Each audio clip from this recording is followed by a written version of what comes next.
Welcome back to Tennis Talk New York from the 2014 New York Tennis Expo at the Billie Jean King National Tennis Center, presented by Long Island and New York Tennis Magazine. This is the second part of our three-part series, and in this episode you'll hear interviews from Steve Kaplan, owner of Bethpage Park Tennis Center, Thomas Johnston of Sea Colony Tennis Resort, Peter Davis of Boast USA, Vinicius Carmo of the Ross School in the Hamptons, Laura Ann of Tennis Moms Sailing Dads, and legendary tennis coach Nick Bolletieri. Our first guest is Steve Kaplan, owner of Bethpage Park Tennis Center.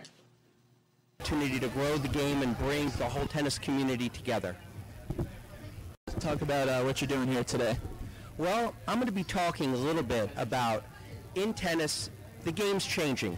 It's becoming a little bit more about power and speed than it's ever been. And I think as the game evolves, some of our teaching techniques have to evolve along with it.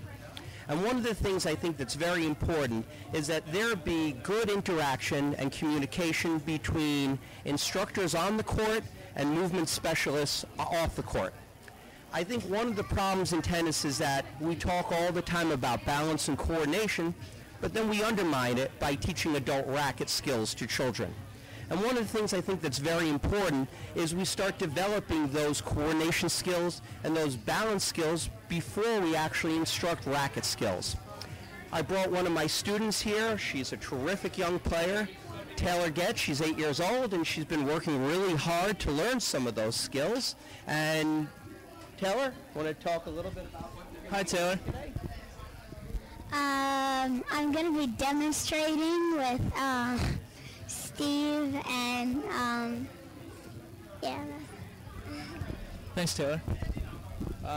So you touched on it just now, but how has sports science changed the way you instruct, students in tennis? It's changed it tremendously. I've been doing what I've been doing for 35 years, and I've been very fortunate in that time to work with some of the best movement specialists, some of the best trainers in the country, some of the best functional mobility people in the country. And one thing that I've learned that I'm hoping to share today is, first, it's very important that we integrate performance and movement skills into tennis skills. And I want to be a part of that process. And I think it's important that I and other tennis pros have a real understanding of those skills and learn the language of those skills. So I think it's really changed me tremendously. And I think if we want to think of ourselves as professionals, one of the characteristics of any professional is that we're constantly evolving and learning. And can you talk about your work with the Unified Games with Special Olympics? Well, I'm very excited about that program. We've been running a program for Special Olympics for the last 15 years. It's a wonderful program. Ken Walker is the head coach there, and he's come every Sunday afternoon for the last, since we've been open, which is 1999, along with Tim Flynn, who's the director of Special Olympics for New York State. They run a terrific program at the club. We offer the court time. A lot of the players at the club volunteer for this program. One of the things we've done in the past is a program called the Unified Games, and Hannah is director of that program. It's a wonderful, wonderful program for the last couple of months. We've had volunteers from our club, and these are mostly high school level players and USTA players, and they've come to the club and they've trained and played with these Olympians, and it culminates in a tournament that we're very fortunate to have here today. It's going to be on the outside courts, I think courts 15 and 16, and I'm really hoping that everyone comes out to watch, and Hannah can certainly talk a little bit more about the program. Sure, Hannah, would you like to add to that conversation?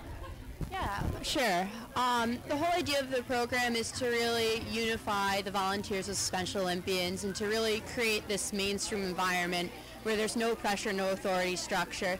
So I feel through the program, from what I've gotten from it, is that they really felt the sense of friendship and kinship.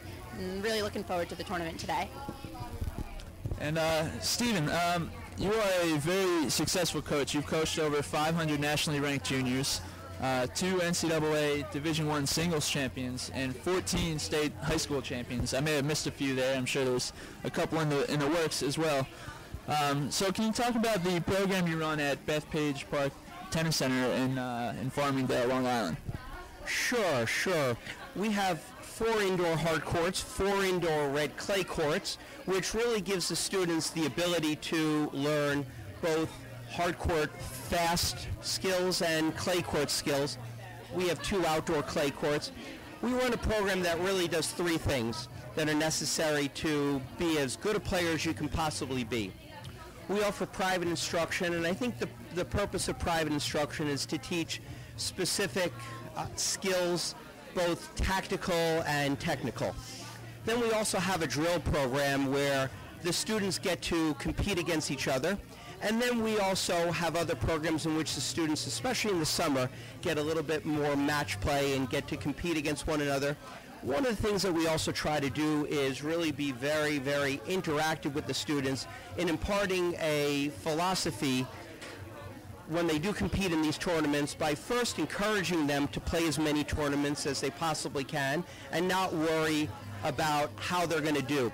That I think it's very important that you put students in an environment where they're competing as hard as they can and as well as they can, but they're also unafraid to fail and unafraid to try new skills and evolve and learn. What do you think is the best environment for youth tennis players to succeed? Obviously the skill is a big part of it, but growing and developing the mental game as well is just as big. What do you think, what's your philosophy on growing the player as a whole person at your club?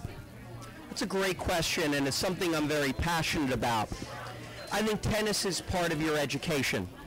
And I think to that end, a philosophy that is both part of my value system and one that I try to encourage, and one that I think works, is to see tennis as a healthy activity that increases your overall education. And I think it's very synergistic with going to school, learning. I think it's all about learning and growing and seeing tennis both as a very, very healthy activity, but also as a means to an end, as a means to grow, to learn, to have a lifestyle that embodies health and well-being and activity.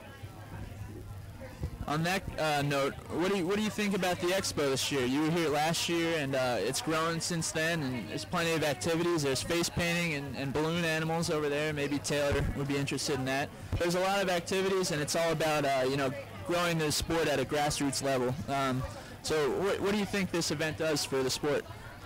I think this is a tremendous event for the sport.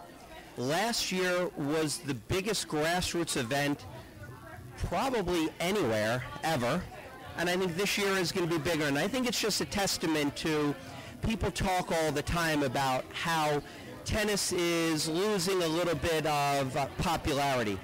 But what that doesn't take into account is the passion of the people who do play. That the growth numbers might not reflect huge growth in tennis, but I think this event speaks volumes to just how much the people who play really have a passion for it. And one of the things that's so great about this is it's at the home of the U.S. Open. I can't think of any more fitting place to really have this event.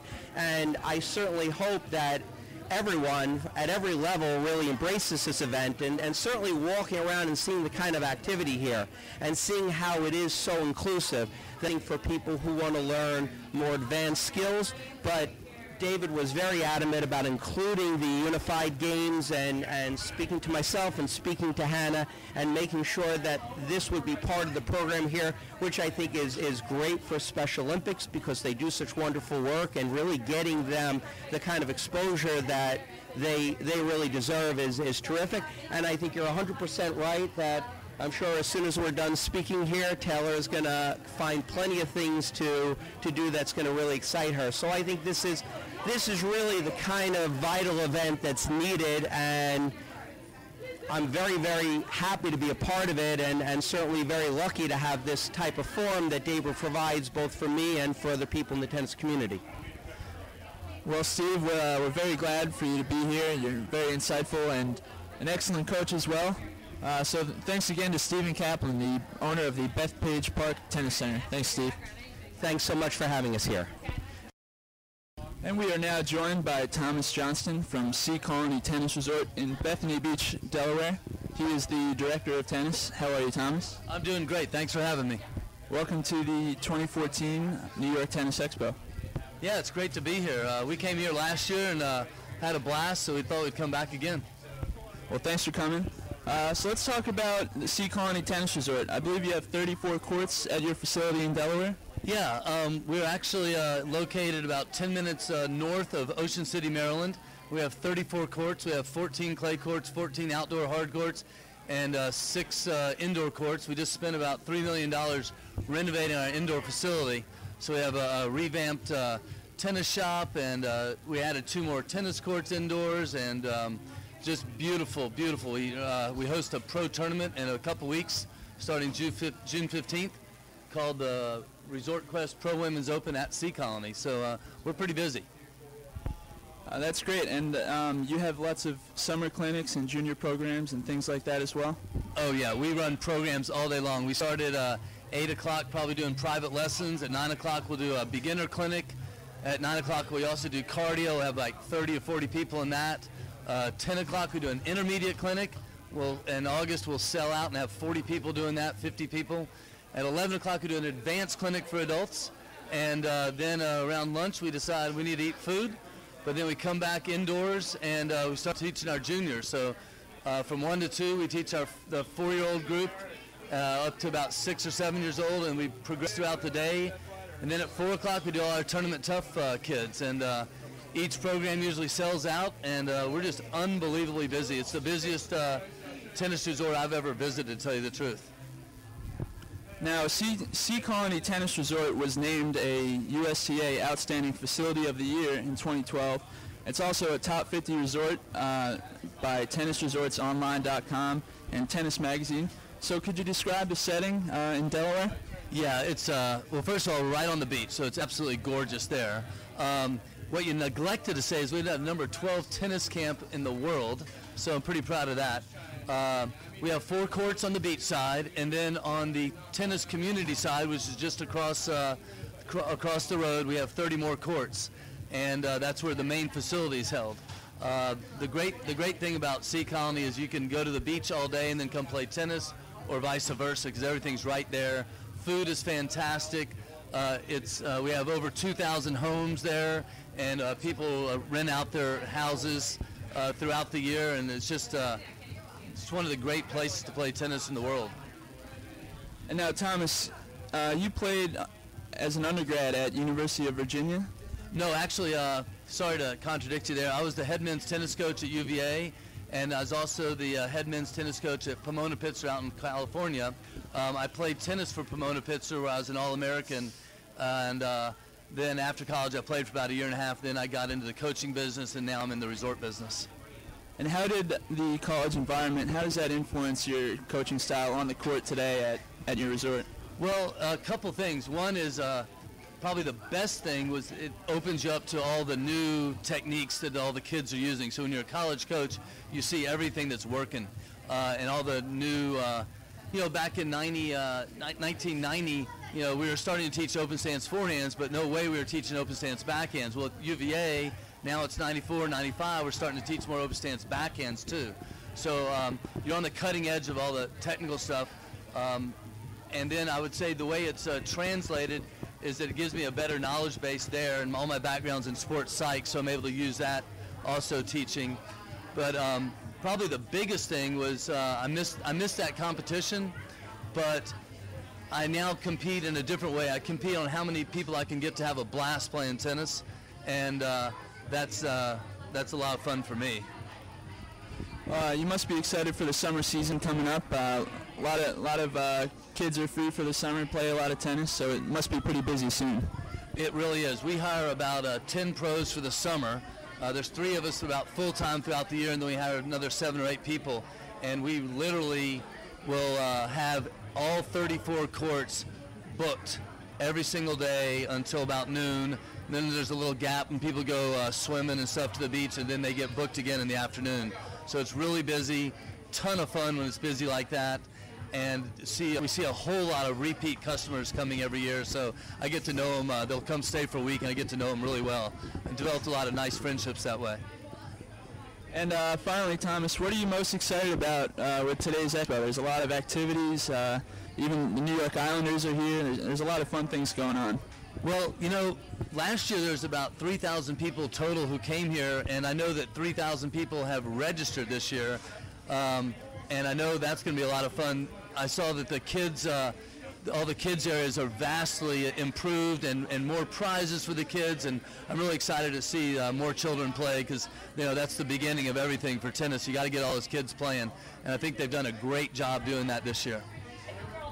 Okay, Thomas, thank you very much. That was Thomas Johnston from Sea Colony Tennis Resort, Bethany Beach, Delaware. Thanks, Thomas. Hey, thanks a lot for having me. We are joined now by Peter Davis, who represents Boast, which is a tennis apparel company, and they also have a new lifestyle venture. So, Peter, tell us about the history of your company. You began with tennis back in 1973? Yeah, so Bill St. John started the brand in 1973. He was a tennis and squash All-American at Cornell, and then he became the head tennis pro at Greenwich Field Club out in Connecticut. And he was inspired by this rebellious tennis, American tennis movement that was sort of on the rise in the early 70s with McEnroe and Connors. And he wanted to design a line of tennis clothing that reflected that rebellious movement. So he started Boast. He started outfitting his friends and buddies in the tennis pro circuit, and it got kind of a cult following in the early 70s, early 80s, and that's really how it started. And I liked one of the mottos I found on your website, that Boast clothing you can fit in anywhere from the country club to the nightclub. Right. Does that kind of reflect the the way your company is going? Yeah, the brand is definitely an irreverent brand. It's marketed to the more rebellious, preppy tennis player. So the thought is that you can wear Boast on the court. Once you shower up and you leave the club, then you can throw on a Boast polo or a Boast woven or a Boast blazer and head out for a night of the town. How would you describe some of the fashion choices you can use from Boast? What kind of colors and patterns are there? Yeah, it's all very classic. We think the Southern Tides and the Vineyard Vines of the preppy world has kind of given preppy a bad name with pastel polos, pinks, purple whales. The classic color palette that you could find in Boast is what you could find in the 70s and 80s. Navies, burgundies, forest greens, a very classic color palette for the guy who knows how to dress but doesn't need to be wearing a flashy purple polo. And you're breaking into a new lifestyle kind of part of the company. So what kind of articles of clothing will that consist of? So a lot of stuff that's inspired by the on-court apparel. Polos, wovens, shorts, blazers, really classic American iconic pieces, sort of in the same vein as a Lacoste or a Fred Perry. The genesis was on the tennis courts, and then they evolved into a lifestyle brand that kind of went hand in hand with racket sports. And there's really some great photographs of athletes and other public figures over the years wearing the brand, the Boast brand. That can be found at boastusa.com/history.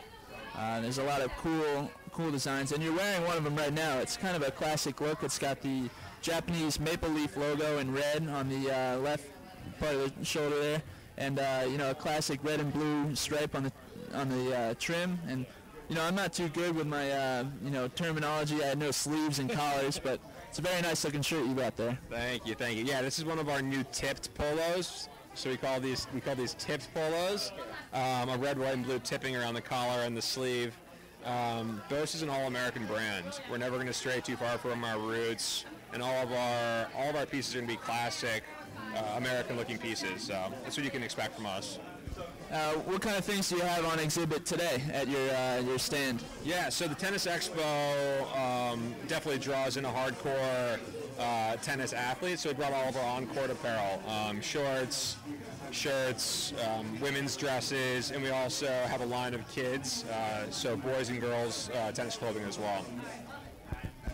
And what do you think about this expo? There's lots of activities this year. There's an activity zone with indoor and outdoor playing. There's a hockey shootout this year with one of our sponsors are the New York Islanders. So there's a lot going on. What do you think about the event? Yeah, this is great, man. It's a total zoo in here. It's our first year at the expo, and I know we'll definitely be back. Families, kids, adults. We've gotten a lot of great traffic by our booth, so it's great for us. And the vibe in here is just really fun. So we'll definitely be back next year. Well, great, thanks. That is Peter Davis. He represents Boast, the clothing and lifestyle company. Thanks, Peter. Thanks a lot, man. Appreciate it. We are now joined by Laura Ann, the founder and CEO of Tennis Mom, Sailing Dad, which is a very unique company. Why don't you tell us what you do? Well, basically what I do is I combine travel and sports, and I try to empower juniors to make friendships and come to Spain, and they train at the Ferrera Tennis Academy in Javier, Spain. It's a 3-week session, and they start at 9 o'clock in the morning until 6 o'clock at night, and they train all day. They get Spanish lessons. They have siesta. I take care of them morning, noon, and night. On the weekends, we do excursions, and they basically just play tennis for 3 weeks, nonstop.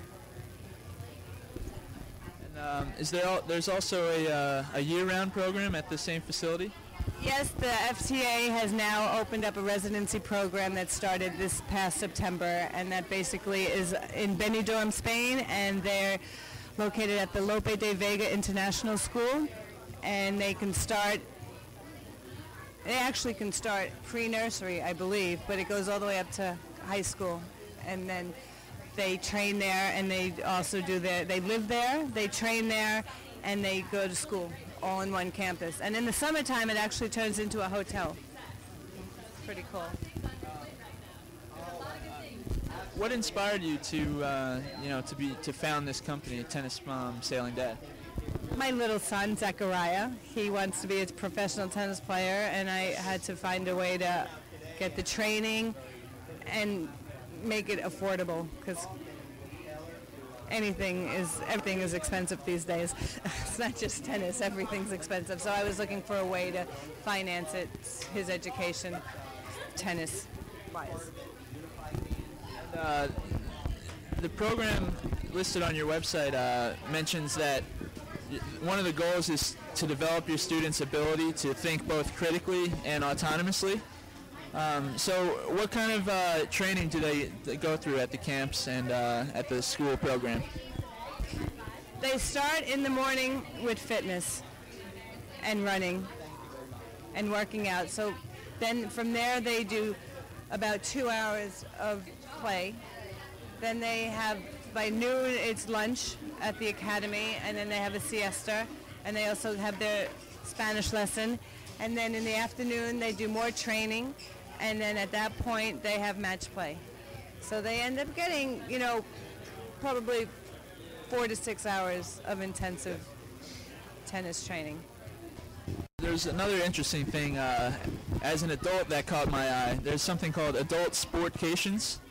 Right, well that's actually evolved into something, it went from adult sportcations to TAF, Tournament Among Friends, and now it's Sterling Destinations. And what we do there is we offer luxury travel packages around the world, and some of them are tennis related. So I will rent a villa in Javier, Spain. We take 8 adults.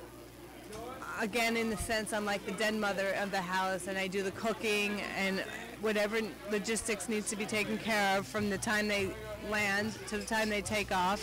And they train intensively at the academy for 3 to 4 days, and then they have a tournament on the 5th day amongst their friends, and then they have a winner amongst the 8 people that they have. And there's some dinner parties, there's going out to dinner, so I take them on excursions. So it's just like being a den mother for adults, in a sense. Sometimes it's really nice to go on vacation, not have to worry about anything, because by the time you plan a vacation, do the vacation, you need a vacation from the vacation. So I try to avoid that aspect of it and just give people an amazing experience, a memory that will last a lifetime. And where could some of our listeners find this information about Tennis Mom, Sailing Dad? Well, you would go to tennismomsailingdad.com for the junior programs, or you can go to sterling-destinations.com for the adult tennis programs. The adult programs are called the Valencian or the Venetian. We also follow the ATP Tour. The Imperial, for example, goes to China, and you would fly into Beijing and go to the Beijing Open. From there, you would do some traveling around the Great Wall of China, and you would fly into Xi'an, where you would go to the Terracotta Soldiers Museum, I guess they would call that, and then you would fly into Shanghai, and you would go to the Shanghai Masters. Or I have something called the Down Under, where you could fly into New Zealand and go to the Heineken Open, work your way to Wellington, and then we fly into Australia, and I would rent a penthouse in Australia for Melbourne, and you would go to the Australian Open.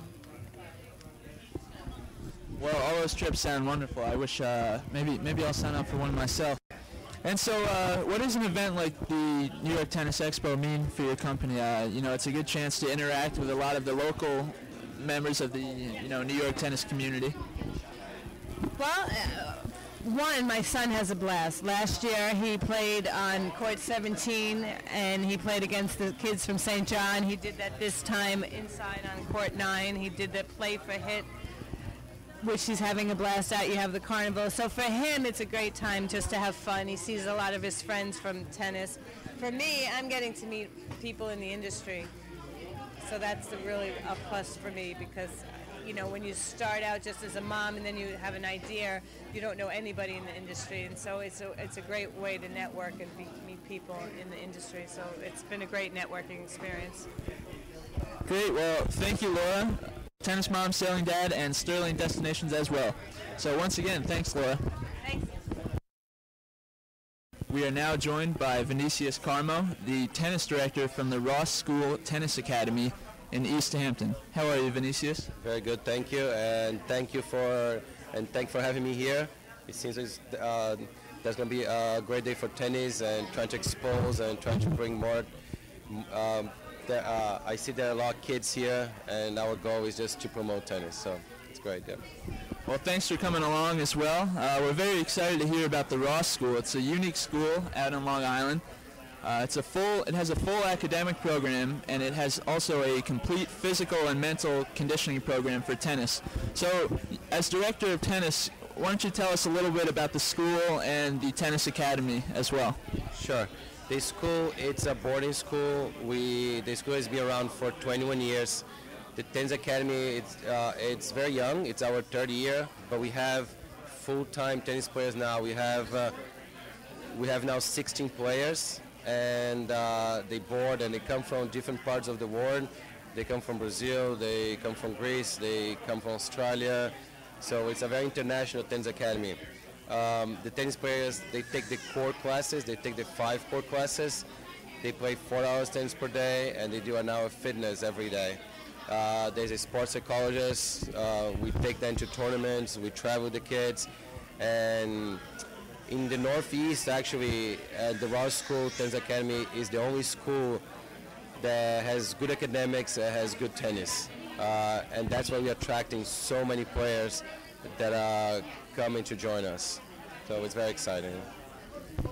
That's great. And what grades or what are the ages of the students, and how many students are enrolled? Sure. In the school, there are around 550 students. It goes from 3 years old all the way. It goes all the way to 12th grade. The Tennis Academy starts only in 7th grade. So the 7th grade and up, and we have kids from 7 to 12. We're actually having two players that are graduating this year, and they are going to college. So that's really good. We also host a lot of tournaments. There is the USTA tournaments, and we are meeting a lot of players here that have came to us that play our tournaments out there. And our go-to, it's not only to have a tennis academy, but it's to promote tennis in general, because tennis is sport that is declining a little bit, and so we are making an effort to grow and to give back to the community and to have more, more and more tennis players. And Vinicius, you're from Brazil originally. You played in the juniors, and you played collegiately at the University of Tennessee. So So I was wondering, how did your background, and especially playing in college with the fun atmosphere that brings, how does that influence your teaching skills and the philosophy at the Ross School? Sure. The time that we started Tennis Academy, that was my goal to provide the juniors things that I never had. Even though I was a great tennis player, that I made well, that I went to a good school, it was very hard for me to go to school, to go to Tennis Academy, to have fitness, to have a sports psychologist, to travel. So I tried to provide to all the tennis players things that I couldn't have, and then many players that live in New York City cannot have it. So there's a lot of kids from New York City, from Long Island, that are moving now out there because they can have, the school, the fitness, everything in just one location. So I think with my experience of playing juniors, playing college, that's my goal, is to help the players to get in a good school, to find the right college, and to be happy. Could you describe the facilities, what kind of courts you play on, or the locker room, that kind of stuff? The facilities, I'm not trying to brag about it, but it's one of the most beautiful facilities in the country. It was built 7 years ago. We have 6 clay courts, and there is indoors, and we bring the bubble down for the summer. I strongly recommend that you go online and you visit our site and you look at the pictures.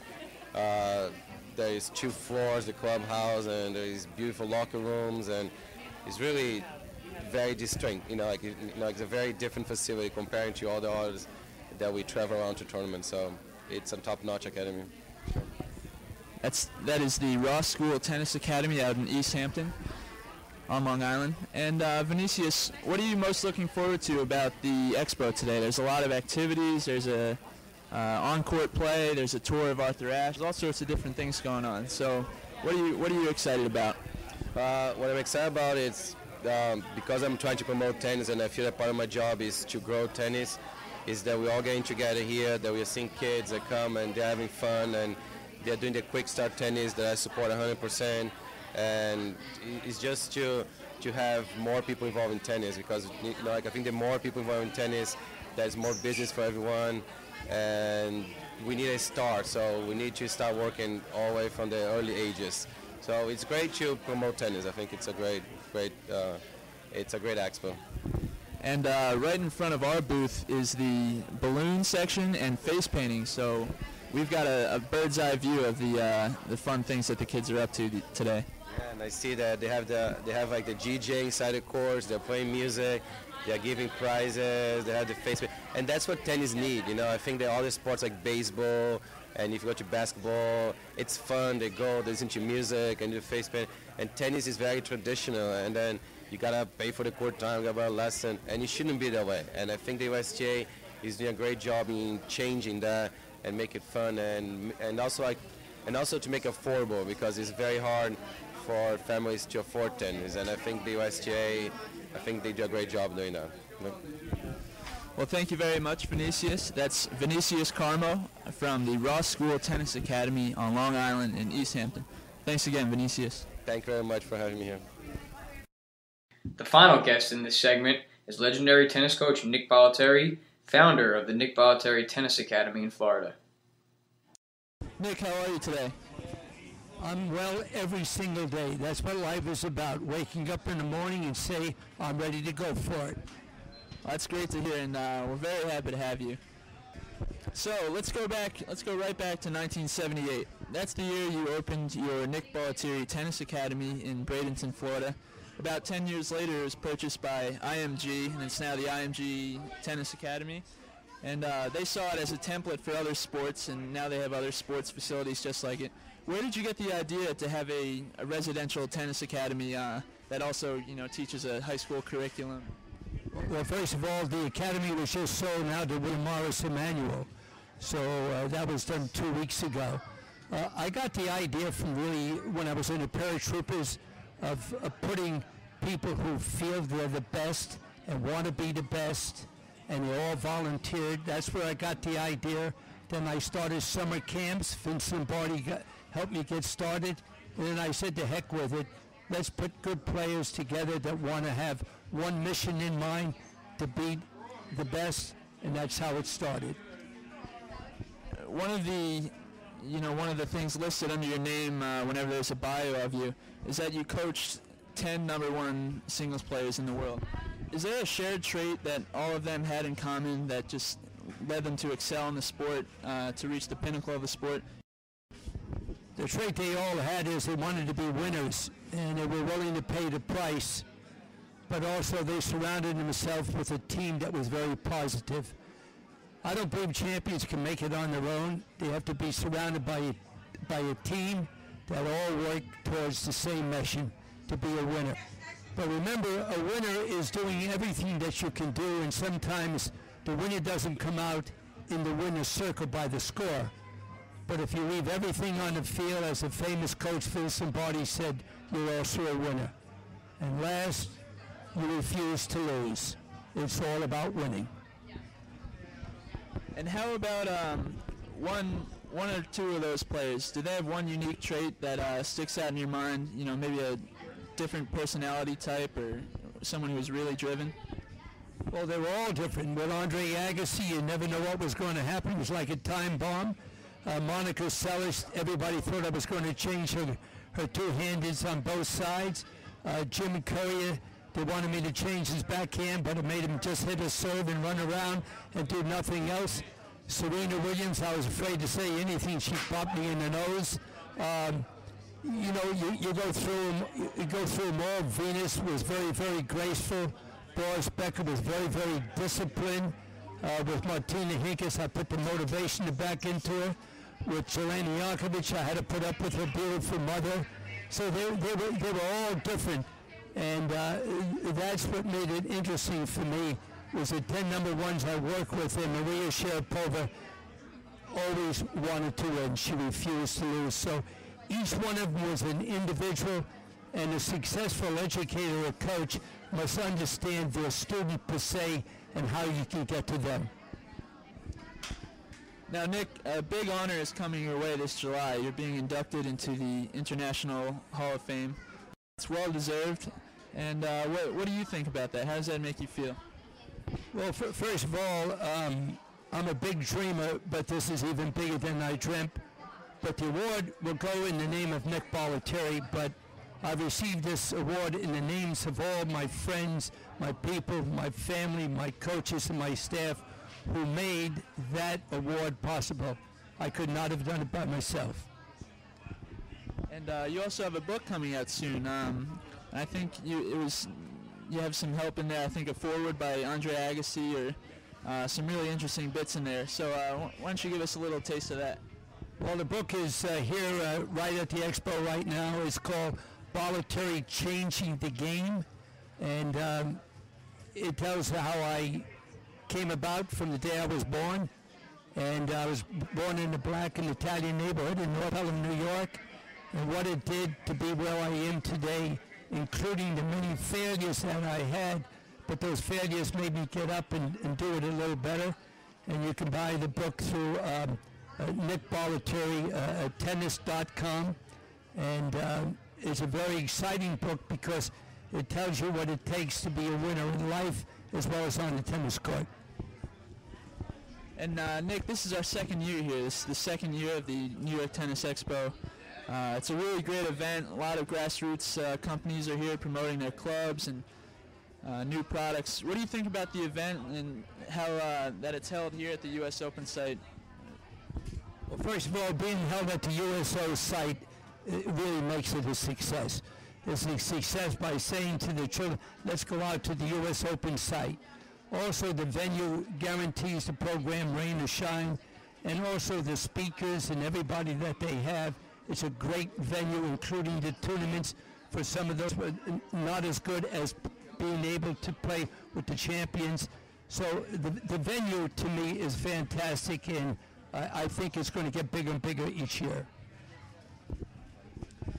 Once again, that was Nick Bolletieri, the fantastic tennis coach. Nick, thanks for being here. Well, thank you very much, and look forward to doing it again next year, and hopefully maybe if you're at the Open. Thanks, everybody. Go out and play the game, and remember, don't think you can do it, but say you can do it. Thanks, Nick.